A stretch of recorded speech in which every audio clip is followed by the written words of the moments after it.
Jean-Michel, ça part à droite ou ça part à gauche ? Mon itinéraire est assez curieux en politique. Ouais. Je le raconte dans le livre. Parce qu'en plus, vous avez fait partie, je crois, d'un parti. Je vous dirai la vérité. Quand j'étais tout jeune, ma première révolution, je l'ai faite pour moi-même et je suis devenu le leader gauchiste de mon lycée.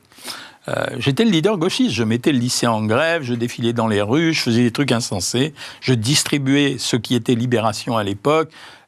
Et puis après, les études faisant, j'ai été syndicaliste à la faculté, donc j'étais très impliqué. J'ai fait partie des gens qui ont voté Mitterrand en 1981. À la déliquescence de la fin de Mitterrand, j'ai voté pour Jacques Chirac.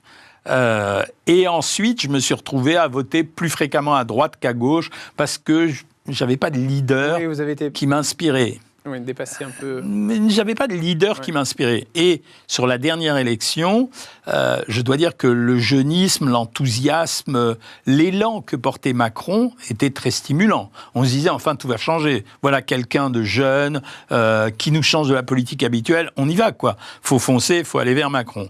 Sur la prochaine élection, le problème, pour moi, je vais être très cash avec vous, c'est qu'en dehors de lui, je vois pas qui. Voilà. Je suis pas, je veux dire, il n'y a pas quelqu'un qui emporte mon désir. Et c'est malheureusement le problème de la politique en France aujourd'hui, c'est-à-dire qu'on élit par élimination plutôt que par appétence. Donc jusqu'à aujourd'hui, ce serait Macron pour vous. Ou alors il faudrait que j'ai des déclarations qui viennent, mais enfin, Zemmour, ça sera...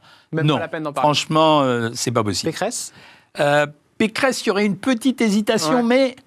Elle a été ministre de Sarkozy, sous-ministre de Sarkozy. Ça vous emmerde, ça. Non, c'est pas ça, non. Sarkozy, je l'aimais bien, mais elle a été sous-ministre de Sarkozy, elle a été ministre du budget, elle a fait des trucs quand elle a été ministre du budget, la suppression des policiers, les universités, etc. C'est moyen, donc j'attends qu'elle présente quelque chose de construit. Ça veut dire, pour l'instant, moi, où ils sont les programmes des candidats ? Où ils sont ? Ils s'engueulent les uns les autres, ils disent du mal les uns les autres. Où sont les programmes ? Qui pourrait sortir du lot, là, d'un coup ?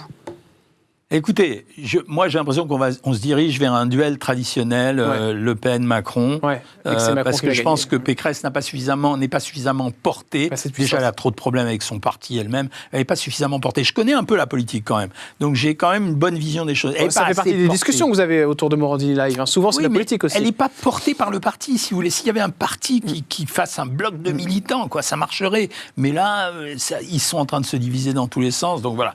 On a besoin d'être géré normalement, c'est tout.